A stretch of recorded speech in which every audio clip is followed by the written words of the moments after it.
স্বামী মাওলানা গুলাম রব্বানী। এই যে ইনি ইনি হলো আমার স্বামী। সে একটা মাওলানা বড় বড় বক্তৃতা দেয়, সে বড় বড় মাহফিলে বোঝায়, সে বলে যে স্ত্রীকে এমন ভাবে ভালোবাসবে কিন্তু সে নিজেই আমাকে সেই মর্যাদাটা দেয় নাই, আজ পর্যন্তও দিচ্ছে না। সে কেমন বক্তৃতা দিচ্ছে, যে বক্তৃতা দিচ্ছে সে নিজে আমল করতে পারে না। আমি একদিন নিজেই ওর কাছে প্রশ্ন ধরেছি যে তুমি এমন বক্তৃতা দাও, তুমি তো আমার সাথে সেই আমলটা করো না। সে নিজে মুখে বলে সেটা আমার প্রফেশন আর ব্যবসা। আমার ডক্টর ইউনুস স্যারকেও আমার একটা কথা বলার, আমি জামাতের আমিরের কাছেও আমার একটা অনুরোধ, সে একটা মাওলানা মানুষ হয়ে আমার মতো একটা মেয়েকে কিসের জন্য এভাবে নির্যাতন করতেছে। আমি তো তার কাছে বেশি কিছু চাইনি, শুধু চেয়েছি যে আমাকে নিয়ে একটু সংসার করে খাক, আমার বিয়ের কাবিন। উনি হচ্ছেন একজন ইসলামিক বক্তা, নাম মাওলানা গুলাম রাব্বানী যুক্তিবাদী। আপনারা প্রত্যেকেই ওনাকে চিনেন। উনি ভাইরাল পারসন একজন ব্যক্তি। ওনার বিরুদ্ধে এমন কিছু অভিযোগ রয়েছে যা শুনলে আপনারা চমকে উঠবেন। উনি সারা দেশে ওয়াজ মাহফিলে গিয়ে ওয়াজ করে এবং মানুষদেরকে হেদায়েতের দিকে আহ্বান করেন। উনি ওয়াজ মাহফিলে বক্তৃতার আড়ালে কি করেন, সব কুকর্ম প্রকাশ করে দিলেন ওনার স্ত্রী। সবকিছু এই ভিডিওতে আপনারা জানতে পারবেন। তাহলে চলুন সরাসরি ওনার স্ত্রীর কাছ থেকেই সবকিছু জেনে নেওয়া যাক। মাওলানা যে গোলাম রব্বানী রয়েছে, আসলে তার বিরুদ্ধে কিছু অভিযোগ রয়েছে তার দ্বিতীয় স্ত্রীর। তিনি আমাদেরকে অসংখ্যবার আসলে ফোন দিয়েছেন এবং তিনি কিন্তু তার ন্যায্য বিচারের দাবিতে কিন্তু আসলে বিভিন্ন জায়গার শরণাপন্ন হয়েছে। এই বিষয়ে কিন্তু বিস্তারিত তথ্য আমরা আপনাদেরকে জানাবো। সে পর্যন্ত সকলেই আমাদের সাথে থাকবেন। আচ্ছা, আপনার নাম কি? আমার নাম মুসাম্মদ তহমিনা খাতুন। স্বামী মাওলানা গুলাম রব্বানী। এই যে ইনি ইনি হলো আমার স্বামী। ইনি একাধিকভাবে অনেকটা বিয়ে করছে। কয়টা বিয়ে করছে? মোট 3টা। আপনি কত নম্বর? আমি দ্বিতীয় নাম্বার স্ত্রী। আমার বাসা নাটোর। ওই বগুড়াতে একটা বিয়ে করছে প্রথম, তারপরে সোনাতলা এক জায়গায় বিয়ে করছে। ওই মেয়েটাকে অন্য একটা সংসার থেকে বের করে নিয়ে আসছে। আসলে নিয়ে আসার পরে তার সংসার ওভাবেই চলাচ্ছে। কিন্তু ওই মহিলাটা আমাকে বিভিন্নভাবে মনে করেন যে মানুষের মারফতে, এরর মারফতে আমাকে বিভিন্নভাবে ভয় ভীতি এবং মার্ডারের হুমকি, অনেক রকম অবিচার করছে। আজকে দীর্ঘ 19 সালে আমার বিয়ে হয়েছে, 2019 সালে। এই পর্যন্ত আমি আমার শ্বশুর বাড়ির সাপোর্ট এবং আমার স্বামীর কাছে আমি ন্যায্য সাপোর্ট এবং ভালো কোনো দিক নিয়ে আমি পাই নাই।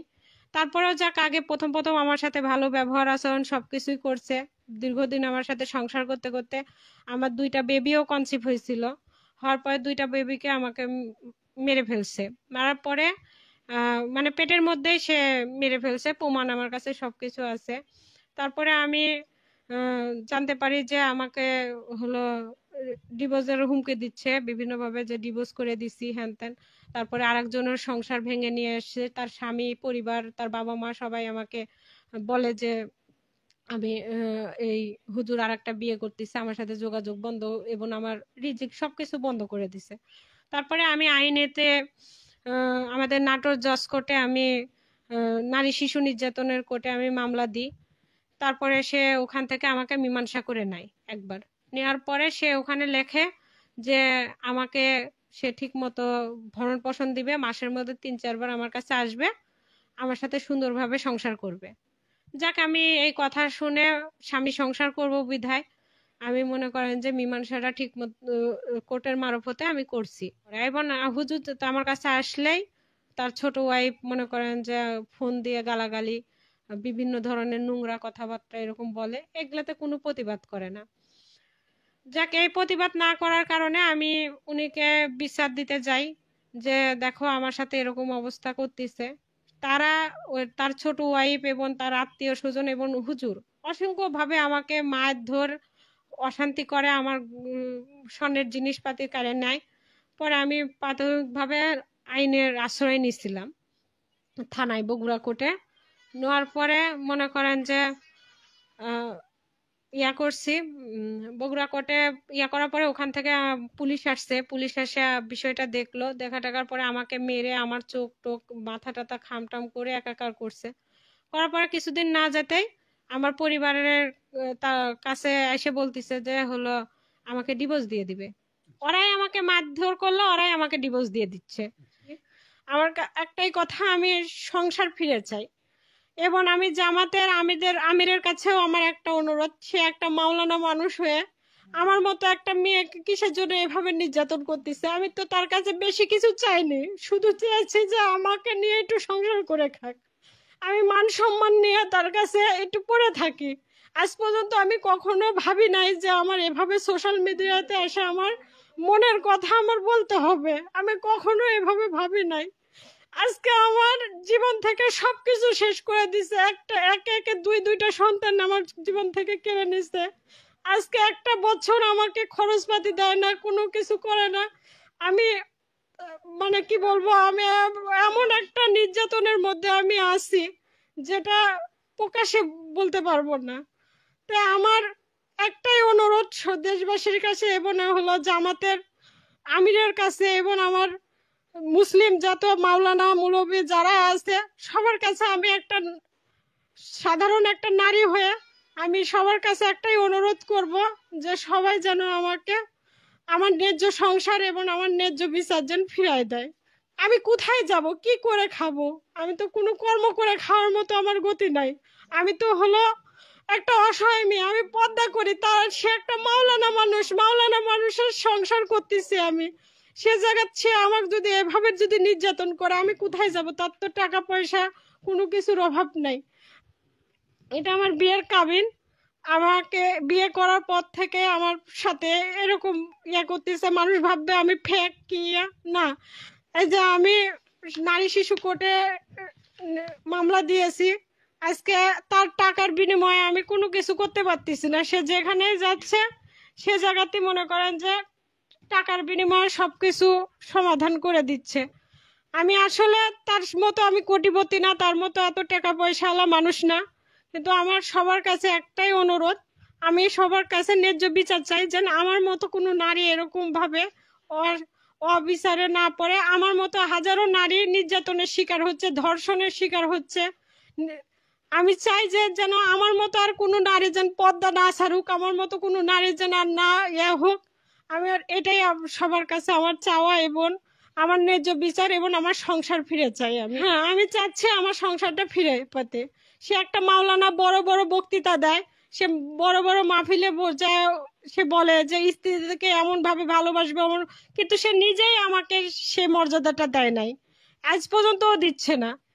সে কেমন বক্তৃতা দিচ্ছে, যে বক্তৃতা দিচ্ছে সে নিজে আমল করতে পারে না। আমি একদিন নিজেই ওর কাছে প্রশ্ন ধরেছি যে তুমি এমন বক্তৃতা দাও, তুমি তো আমার সাথে সে আমলটা করো না। সে নিজে মুখে বলে সেটা আমার প্রফেশন আর ব্যবসা, আমি ব্যবসা। তাহলে বোঝা যাচ্ছে সে আসলে ইসলাম প্রচার করতেছে না, সে হলো ব্যবসা করে খাচ্ছে। কি আমার কি দোষ? আমি তো তার সাথে সংসার করতে যাচ্ছি, এটা কি আমার অপরাধ? আমার মতো তো হাজারো নারী স্বামী সংসার করার জন্য কোর্টের বারান্দাত ঘুরতেছে, কেন আমার সাথে এমন হবে? কেন আমাদের মতো হাজারো নারীর সাথে হবে? তো যার যে এটাই হোক, আমি একটা কথাই সবার কাছে অনুরোধ, সবাই আমাকে ভুল বুঝবেন না।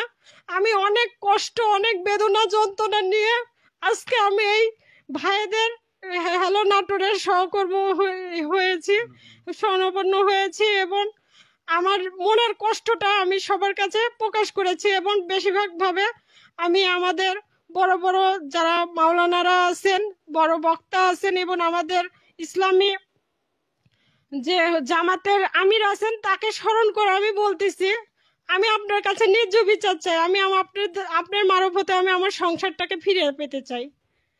এবং আমার ডক্টর ইউনূস স্যারকেও আমার একটা কথা বলার, আমার তার কাছেও একটা অনুরোধ, আমরা নারীরা যেন আর কেউ নির্যাতনের শিকার না হই, কেউ যেন অবিচারের মধ্যে না থাকে। তো এই বিষয়ে আসলে আরেকজনের সাথে একটু কথা বলবো, ও যে অভিযোগ করলো তার মায়ের সাথে কিন্তু আমরা একটু কথা বলবো। কি বিষয় আপনার এখানে এই এলাকার নাম কি? এই এলাকার নাম হচ্ছে বনবেলঘুরিয়া, শিবপুর পণ্ডিত গ্রাম ধরে। এখানে আমাদের বাসস্থান, এখানে আমাদের বাড়ি। আমি গোলাম রব্বানির কাছে আমার সবার কাছে এখানে আমি সবার কাছে এই একটা বিচার চাই। আমার মেয়েকে নির্যাতন এবং ভাত কাপড় কিছুই দিচ্ছে না। আমি চাই যে আমার মেয়েকে একমুঠ ভাত দিক, আমি সম্মান চাই, অনেক টাকা আমি আর কিছুই চাই না। এবং আপনাদের কাছে আমার একটাই বিচার, তার পরিবার সবাই মিলে আমার মেয়েটাকে হেনস্থানীয়ভাবে মার দিছে, এমন মার দিছে যে বলার মতো না। লাস্ট আইনের আশ্রয় নিতে আমি বাধ্য হলাম। আমার মেয়েকে এভাবে নির্যাতন কেন হচ্ছে? আমি মা, আমি বেঁচে থাকতে কি আমি আমি আমার কোনো মা কি চায় যে এরকম নির্যাতন আমার মেয়েকে করুক? কোনো মা কি এগুলা মাইনে নিতে পারে? এই জন্যে আমি আপনাদের কাছে একটাই আমার অনুরোধ, আমি বিচারের মতো চাই। ভাইরাল যে বক্তা আসলে গোলাম রাব্বানী, তার বিরুদ্ধে কিন্তু তার দ্বিতীয় স্ত্রী তহমিনা খাতুন, তিনি কিন্তু নির্যাতনের অভিযোগ করেছেন এবং তিনি কিন্তু এখন মূলত একটি দাবি জানিয়েছেন যে তিনি তার সংসার ফিরে চায়, এমনটি কিন্তু দাবি করেছেন। দর্শক, আমরা কিন্তু সরাসরি আপনাদেরকে এতক্ষণ ধরে এই বিষয়ে বিস্তারিত তথ্য জানালাম। তো প্রিয় দর্শক, মাওলানা গোলাম রাব্বানীর দ্বিতীয় স্ত্রী কি বললেন আশা করি আপনারা নিশ্চয়ই শুনেছেন। উনি যা যা বলেছেন এগুলো যদি সত্য হয়ে থাকে তাহলে খুবই দুঃখজনক বিষয়। ওনার কাছ থেকে এমনটা কেউ আশা করেনি। যাই হোক, আপনারা হয়তো শুনলেন, আমি আর এত কিছু বলতে চাই না। উনি বিশেষ করে জামাতের আমির এবং ডক্টর মোহাম্মদ ইউনুস প্রধান উপদেষ্টার কাছেও উনি সরাসরি বিচার চেয়েছেন। তাই আমরা প্রত্যেকেই ভিডিওটি বেশি বেশি শেয়ার করে সবার কাছে পৌঁছে দেওয়ার চেষ্টা করি, যেন এই অসহায় মহিলা তার সুখের জীবনে ঘুরে গিয়ে যেন দাঁড়াতে পারে। তো প্রিয় দর্শক, এই বিষয়ে আমি আর কি বলবো, আপনারা নিশ্চয়ই সম্পূর্ণ ভিডিওটি দেখেছেন। এই ভিডিও সম্পর্কে আপনার যদি কোনো মূল্যবান মন্তব্য থেকে থাকে তাহলে অবশ্যই কমেন্টে লিখে জানিয়ে দিন। ভিডিওটি এই পর্যন্তই। আল্লাহ হাফেজ।